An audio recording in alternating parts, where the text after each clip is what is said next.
Welcome to the first episode of Community Closeups. My name is Bo Cameron, and with me and co-host, good friend, David Warner II. Dave, why don't you tell us what we're doing here? Well, so we're trying to profile everybody in the community. We all work, interact every single day, much around ones and zeros. We talk about what it is we do, but we never really talk about who we are. So the initiative for the Community Closeups webinars is for us to see a glimpse of everybody in the community, who we are, what we like, where we're from, what makes us tick, what makes us keep going in the community, and just kind of get that inner picture so that when we do interact at various events in person, we have something to talk about. We see an inner glimpse of who we are and what it is that we like to do and talk about. Awesome. So without further ado, who is our first guest today? Our first guest is David Opdendries. I think I pronounced that right, David? Almost, Opdendries. Opdendries, yeah. But that's okay. Everybody does that. I spelt it right? Yeah, you did. So that's the plus side. David is a newly awarded MVP just a couple days ago, and Bo and I are super excited about that. Really excited to have you on as our first guest. Oh, it's great. It's an honor to be the first #1 episode of this series, so it's going to be exciting. Yeah, numero uno, very cool. So why don't you start out by telling the community a little bit about yourself. You're from Sweden, but you're not originally from Sweden. You're just there now. Yeah. So why don't you go ahead and tell us a little bit about yourself, your family. Yeah, so I grew up in Canada in a small town called Rocky Mountain House, and during high school it was always programming. I knew programming was my passion. So from there I went on to DeVry Institute of Technology in Calgary. During high school, I met a girl. She was a Swedish, what do you say? Exchange student. Exchange student, yeah. And then, we kept dating and right through university or whatever. And then, we got married. And then next thing you know, I'm living in Sweden. So, and I've been here since 2002, so quite a long time. Did you try to talk her into keep staying, or was that out of the question? No, it was like, let's go to Sweden for a couple of years and see what it's like, and and then we just never went back. So Sweden's a pretty nice country as well. So we start having kids, and they start having friends, and next thing you know, hard to move them at that point. Yeah, exactly. But I really like Gothenburg, so I'm pretty happy about being here. And then from there, I just started. Got my first job at a telephone company in Malmö, and then fell into SharePoint as usual. And then now I've in the past 5 years, I've been in SharePoint since 2005. I found a course in Gothenburg here, a SharePoint development course. I've been teaching for 5 years, and now I've been doing SharePoint since 2005, and it feels great. And then last Friday, I got awarded an MVP award. Been doing a lot of speaking around the world, and trying to do a lot of activities and stuff. So you have actually. So you and I and Bo all met, I think, in person for the first time in Boston, the SharePoint Saturday there in Boston. How often do you go across the pond and stuff like that for events?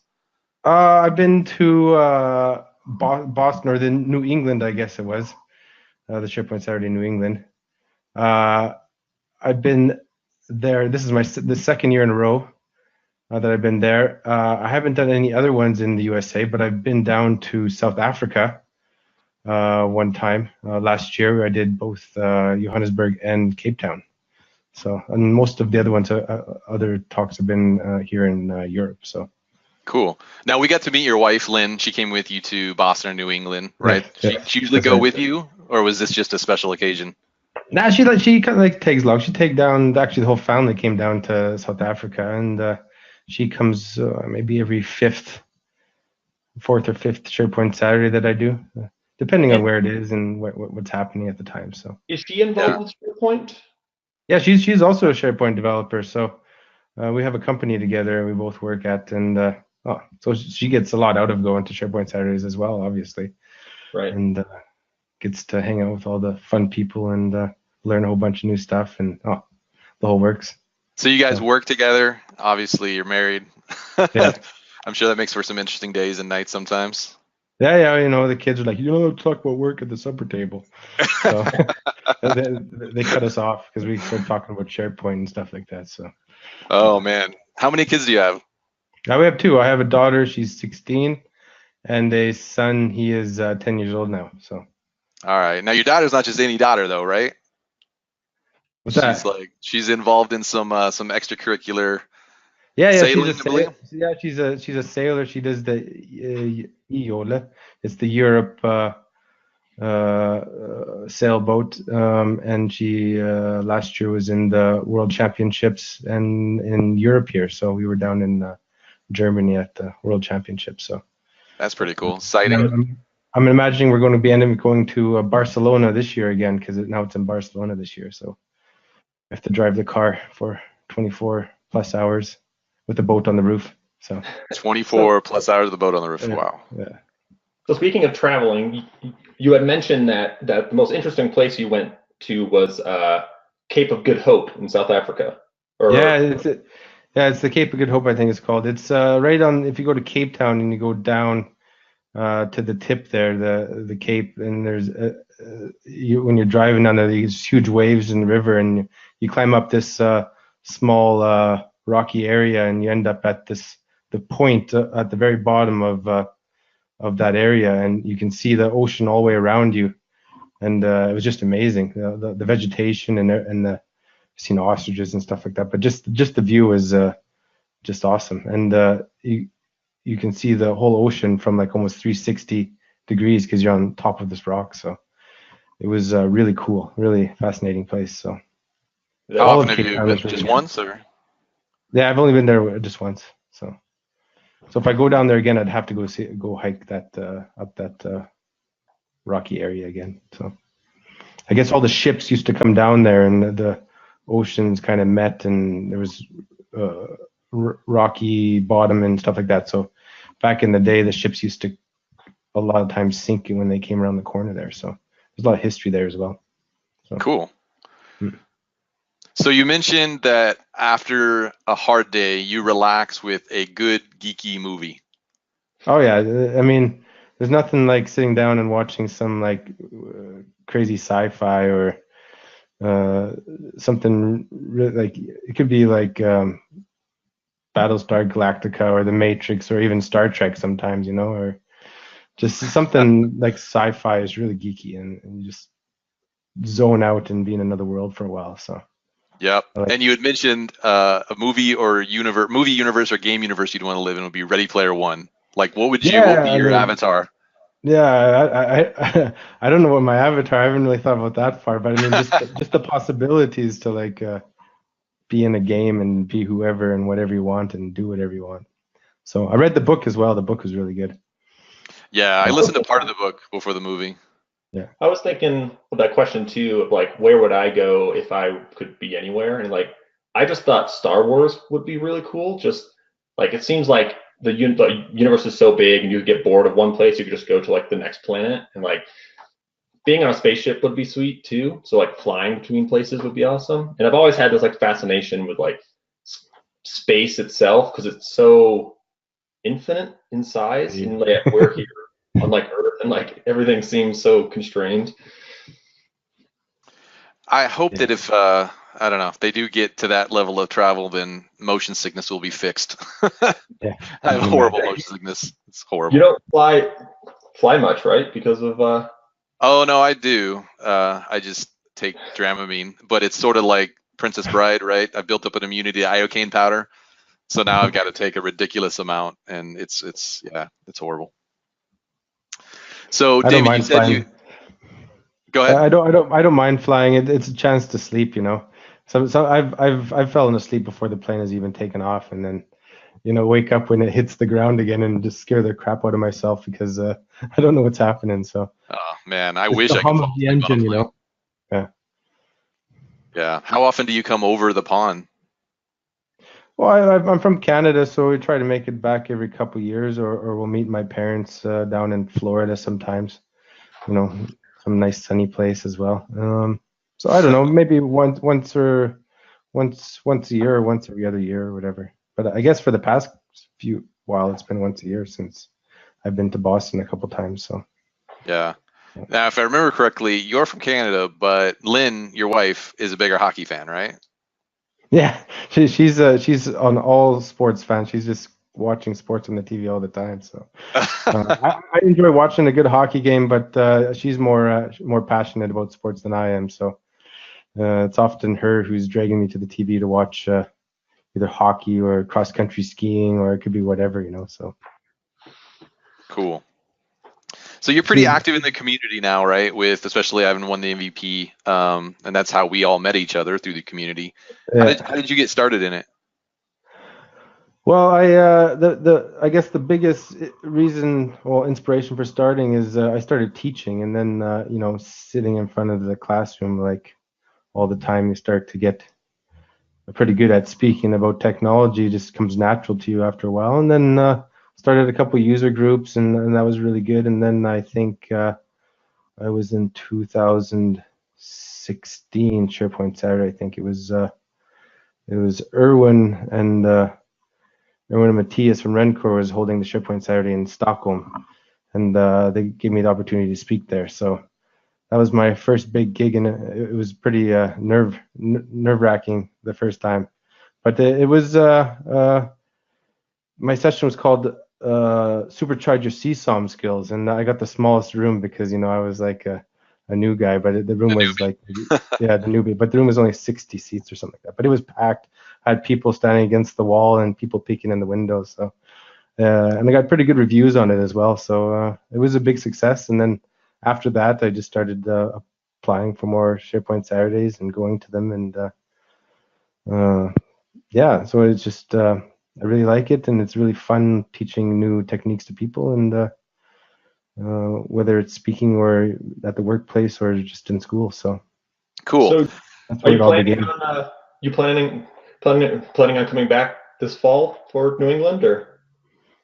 Yeah, I'm thinking so. If the dates line up on the right day, and I don't have to drive any kids with a boat on the roof somewhere, then I will definitely be there. I mean, I thought Boston was great, all the good seafood, and then up and the conference is really good as well. A lot of fun people there that in Europe you see a lot of the same people, but you go over the pond and you get a whole bunch of more people to interact with and meet and talk to and stuff like that. So I really enjoyed it. So there's probably a high likelihood I'll be back.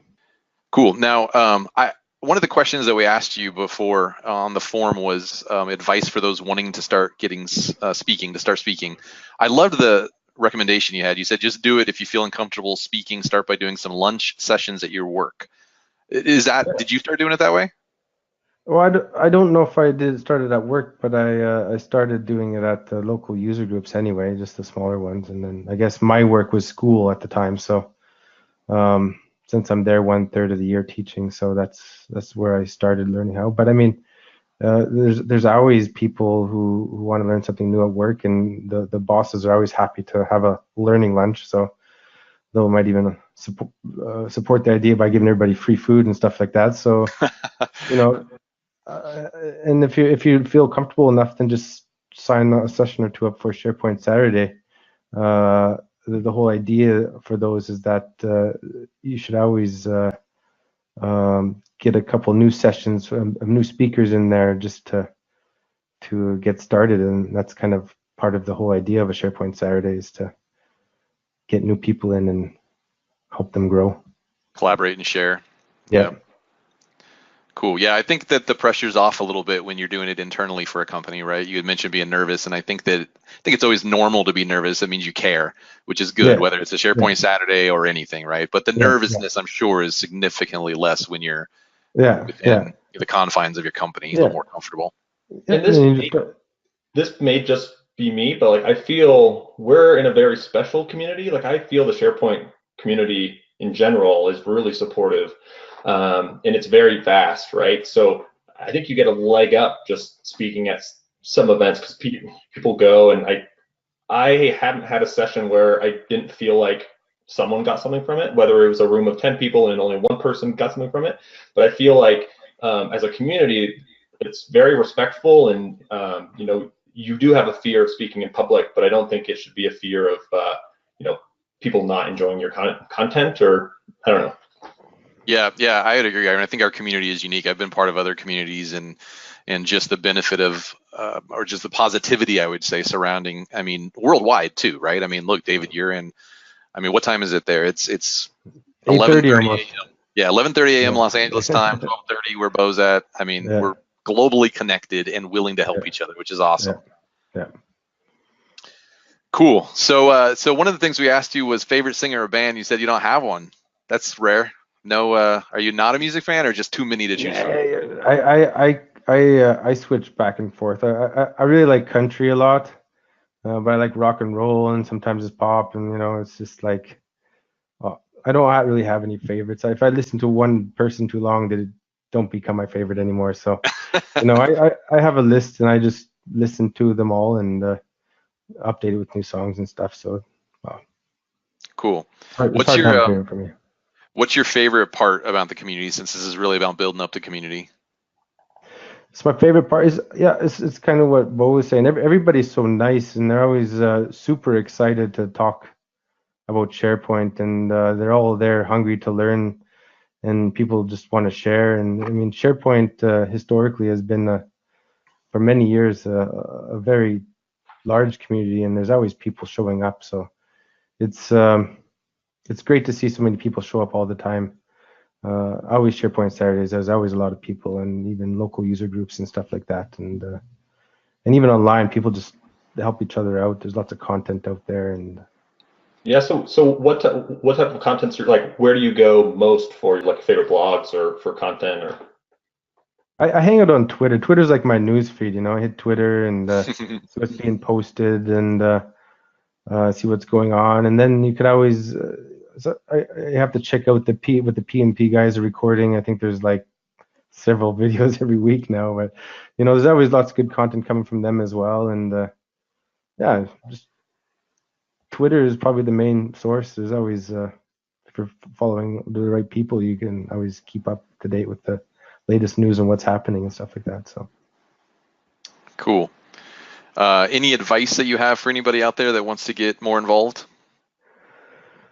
Overall. Yeah, just reach out, and if you want to get involved, there's multiple open source repos. If you're not the speaking type and you want to just contribute, you can start contributing some repos. It's a great way to increase your skills and see how other people are doing things. And by contributing, you learn a lot yourself, and then you also benefit the community. And if you're you got blogging. And if you like speaking, then just start speaking. There's a big room for it, and it's a lot of fun, and you get to meet a lot of people. So I would just say, just dive in somewhere, wherever you're just do it. Yeah, just whatever your passion is. It's you always get something yourself out of it as well. So it's so if someone was to walk up to you at a conference, what would the icebreaker be? What would be a good icebreaker you could say if anyone wants to talk to me? What should they say? For just to like break the ice and start talking to them? Yeah, just conversation, SharePoint related, not SharePoint related. Oh, usually it's just like, well, I'm from Canada, so I'm in Europe, so it's always like right away people are like, where are you from? You don't speak any like funny language or anything like that, and then you have to go in the whole I'm in Sweden, and the whole meeting my wife and stuff like that, and that always starts up a big conversation about stuff. And then then there's always SharePoint, and everybody loves talking about SharePoint, so just ask them a couple good questions about SharePoint, and then you can start up a good conversation on that as well. So do you have any like favorite hobbies? Hobbies, I like to snowboard. I don't do it enough. I used to play a game a little bit, but I don't have so much time for that anymore. More play with my kids, just gaming with my kids. So and that's fun too. So, and then it's just going for like nice long walks in the evening. I got a dog, so me and Lynn always go for nice long walks. That's always really relaxing at the end of the day. So yeah, and I listen to a lot of audio books as well. when you're driving the car to town or commuting or whatever like that. So 24-hour drive with a boat on the top. yeah, exactly. So no, that's about it. And then of course my biggest hobby is probably coding because yeah, I breathe in that all the time. Just think about it and breathe it, and yeah. Cool. Your But kids have an interest in it as well? Have they picked up just because mom and dad do it? My daughter, she's starting to play around with some HTML and CSS and stuff like that, and I'm trying to get my son a little bit involved as well. And there's a game called Code Combat. I think the first little bit is for free. It's like a gamified way of learning JavaScript. So he's kind of playing around with that a little bit. So we'll see if I can get any one of them hooked. My daughter's going to an IT university now, or IT high school Oh, right cool. now, and she's going to be taking some programming courses and a lot of math and stuff like that. So she's definitely going towards that area, but we'll see if it is programming or something else very technical. So. Do you have any upcoming events that you're working with or sponsoring or putting on? Yeah, so we got the big one, SharePoint Saturday in Stockholm on the 14th of September this year coming up. Bit ways away, but we're already starting planning full speed ahead. There's going to be speaking at the DQC Dev Summit here in April 10th, I believe it is, in Gothenburg here. It's an all dev event, and it's gonna be a lot of fun there. And then maybe there might be a hackathon somewhere along the line here as well, sometime in the next spring or late spring or so coming up here. I want to try to get a bunch of old students together and people in the community that are interested in just hanging out and doing a hackathon here in Gothenburg and just trying to figure out some new code and have a lot of fun afterwards and have a good time. So cool. And you said go ahead. Yeah, and I'm going to be speaking in SharePoint Saturday Warsaw as well here in the spring. So that's going to be a lot of fun. That's cool. And you get a lot of developers showing up for the Stockholm one, I think you said, right? Yeah. We have like what did we have? I think we were like 230 attendees, something like that last year, and we have like an 80 to 90% developer audience. So that's pretty impressive. That's incredible.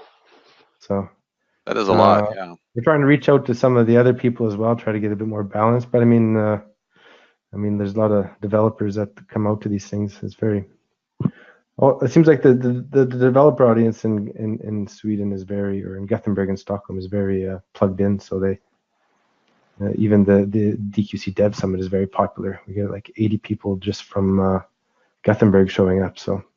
And yeah, you welcome speakers from all over, obviously, right? I know we were talking about trying to go out to that one or see if we can make it out there for that. Yeah, we try to get, if we get some people over the pond, that's even cooler because it adds a bit more diversity to the whole bunch. And, we get a bunch of the European guys, and then we always try to get a couple of the local speakers, some new guys who are just starting out and want to try it out. So it's cool. It's gonna be a good one again. All right, good. So if anybody has any questions, Twitter the best place to reach out to you, or LinkedIn, or yeah, tweet or LinkedIn is probably the two best places. So just connect. If you're not connected, just connect and we can have a chat, or just send me a tweet is fine as well. So all right, awesome. Great. That's at SharePoint David. Yeah, at SharePoint David for Twitter, and then you'll find the link for LinkedIn. Yeah, we'll have it in the blog post. Yeah. Cool. So. All right. Well, thanks for taking the time. Yes, it was really great to be on the show, and I hope the series becomes a big success.